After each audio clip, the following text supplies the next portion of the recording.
First day of high-level discussions of the G77 and China summit concluded in Havana, which focused on the progress towards a united approach of the countries of the Global South. More details with our correspondent Gladys Quesada. This September 15th, Havana gathered the leaders of the Global South as leaders of underdeveloped countries as well as of nations that do not abide by the hegemonic rules look for consensus, tactics, and strategies with the purpose of outlining a guide for the action of the countries of the South and enhance South-South cooperation under the banner of technology, science, and innovation. The day began with the official welcoming ceremony by the host President Miguel Díaz-Canel to representatives of the over 130 countries attending the summit.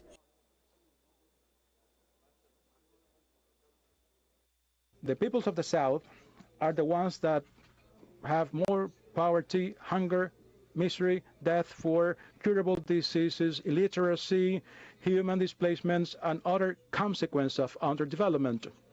Many of our nations are called poor when in fact they should be called impoverished nations. And we have to revert that condition in which we have been stuck as a result of colonial centuries of dependence, because the South can no longer cope with these unfortunate issues. Those who raise cities out of the blood and sweat of the nations of the South are suffering already, and they will suffer more in the future, the consequence of economic imbalances that were the result of plunder. We are traveling on the same boat, although some are VIP passengers and others are their servants. In his speech, United Nations Secretary General Antonio Guterres referred to the centuries of injustice and neglect of the countries of the South. Richer countries awarded COVID vaccines while the pandemic ran rampant in the Global South. E quiero aprovechar este momento para felicitar. And I would like to take this opportunity to congratulate Cuba for the successful development in the vaccines. Vaccines have been used not only in the people of Cuba, but also Cuba have been generous enough to use these vaccines in other peoples which were victims of inequality to international access to the vaccines. For his part, Xi Liu, the representative of China, stressed the importance of rethinking the global dynamics and assured that China will always be a friend of the Global South and the G77. We must call on the entire international community to place development front and center on the international agenda, and we must urge developed countries to deliver on their development assistance commitments. We must strengthen the voice and representation of developing countries in global governance based on the principles of extensive consultation, joint contribution, and shared benefits.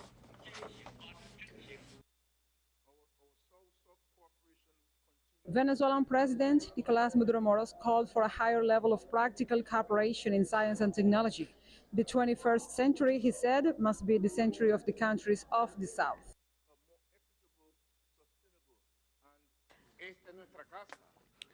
This is our house. This is our family. This is a space where we are all equal, where nobody tries to impose or nominate or plunder or exclude anybody or humiliate. This is a great big African, Asian, Latin American, Caribbean family. The South countries. The G77 will be celebrating its 60th anniversary, and later on, the fact that China joined us. Next year, we will have the summit in Uganda. We wish Uganda all success in the holding of that significant summit. And the Prime Minister of Barbados emphasized education as a tool to face the challenges of the future and said that commitments are empty promises if there is no real action. There is no doubt, my friends, that the world in which we live is experiencing unprecedented crises, multiple. And it has done so at a time when mankind has attained more scientific engineering and technological progress than at any other time in history. The difficulty is that, like with all else, inventions can be used either for noble causes or wicked purposes. This means two things. First, our awareness and alertness must be constant. And secondly, it does matter, as we heard from my dear brother Prime Minister Gonzalez this morning, who owns and who controls the technology. So why must we be alert now? Because, like many other temptations from time immemorial, our reliance on things that allow us great convenience and happiness cause us to be easy prey. Easy prey if we do not remember our purpose and our mission. Until this September 16th, the more than 100 high-level delegations participated in the summit of the Group of 77 in China in Havana will be debating to approve a final declaration already agreed upon and described as progressive and as of universal character, with a positive and constructive tone firmly attached to the defense of the right to the development. Gladys Quesada, teleSUR English, Havana.